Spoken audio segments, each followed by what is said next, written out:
बताऊंगा कि विवाह की सुखमय रेखाएं या सुखमय चिन्ह कौन कौन से होते हैं और धन की कौन कौन सी रेखाएं होती है जिसके द्वारा धन का काफ़ी उपार्जन होता है और धन की काफ़ी इनकम होती है।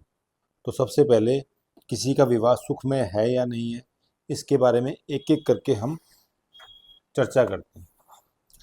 सबसे पहले किसी भी हाथ में अगर यह जुपिटर माउंट बृहस्पति का पर्वत उभरा हुआ हो, बृहस्पति का पर्वत उभरा हुआ हो और साथ में यहाँ पर स्टार का निशान हो, तो ऐसे व्यक्ति का विवाह बड़ा सुखमय होता है। तो नंबर 1 पॉइंट ये हो गया। और दूसरी बात, अगर विवाह रेखा सुस्पष्ट हो, सीधी हो और कोई भी अवरोध ना हो, तो ऐसे व्यक्ति का विवाह सुखमय होता है। लेकिन अगर विवाह में कई ब्रांचेज हो या विवाह की रेखा नीचे की तरफ झुकी हुई हो, तो ऐसे व्यक्ति का विवाह सुखमय नहीं होता है। तीसरा पॉइंट, शुक्र पर्वत या वीनस माउंटेन उभरा हुआ हो।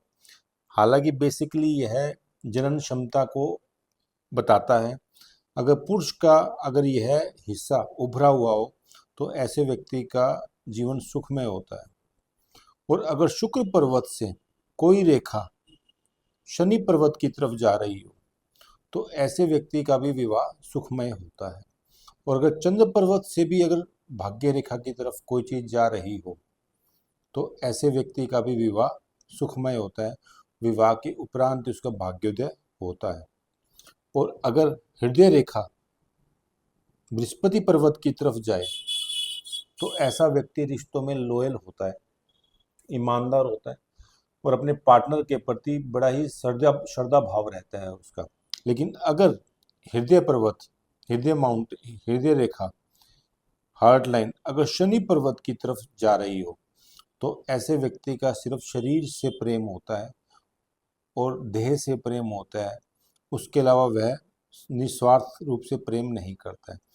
तो ये टोटल 5 से 6 पॉइंट हैं जो यह बताते हैं कि किसी भी व्यक्ति का जीवन, शादीशुदा जीवन सुखमय है या नहीं है। उसके बाद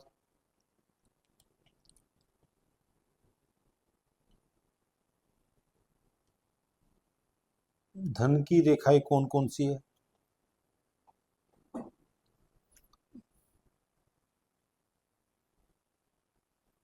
धन की रेखाएं कौन कौन सी है तो हम ये देखेंगे इस पे।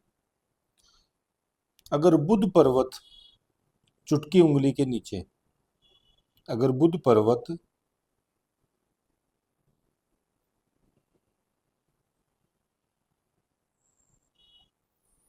बुध पर्वत पर 3 ऐसे खड़ी रेखाएं हों या त्रिकोण का निशान हो तो ऐसा व्यक्ति अपनी कम्युनिकेशन के बेस पर वो बिजनेस के द्वारा धन कमाता है।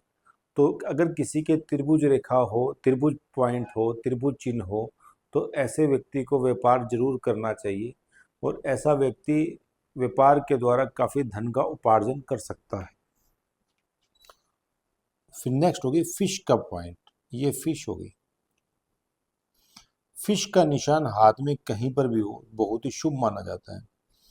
अगर वह फिश का निशान बृहस्पति पर्वत पर हो तो ऐसा व्यक्ति सर्विस के द्वारा काफ़ी धन कमाता है। अगर राहु रेखा पर हो, राहु माउंटेन पे हो तो ऐसा व्यक्ति काफ़ी धन कमाता है। अगर शुक्र पर्वत पर हो तो ऐसा व्यक्ति श्रृंगार के या फैशनेबल आइटम में काफ़ी धन कमाता है। अगर चंद्र पर्वत पर हो तो ऐसा व्यक्ति लिक्विड के द्वारा या ठंडी चीज़ों के द्वारा धन काफ़ी उपार्जन करता है। और किसी व्यक्ति का अगर भाग्य रेखा बिल्कुल सीधी साफ सुस्पष्ट हो, सीधी साफ सुस्पष्ट हो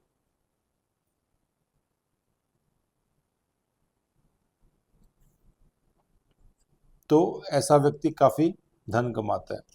और अगर किसी की सूर्य पर्वत उभरा हुआ हो या इस पे खड़ी रेखाएं हों या सूर्य पर्वत की भाग्य रेखा से सीधा डायरेक्ट वहां पर जाता हो सूर्य रेखा की तरफ, सूर्य पर्वत की तरफ, तो ऐसा व्यक्ति काफ़ी धनवान होता है और ऐसे व्यक्ति की काफ़ी रेपुटेशन होती है।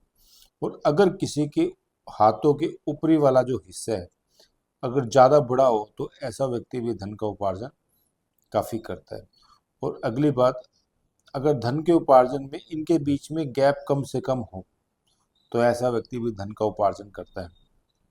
तो मैंने इन चिन्हों के माध्यम से आपको काफ़ी बताया है कि शादीशुदा विवाह की रेखाएं कौन कौन सी होगी। मल्टीपल डायमेंशन से मैंने आपको इस बारे में चर्चा करने का प्रयास किया आपसे, और धन के बारे में भी चर्चा करने का प्रयास किया है कि धन के कौन कौन से पॉइंट, धन की कौन कौन सी रेखाएं होगी।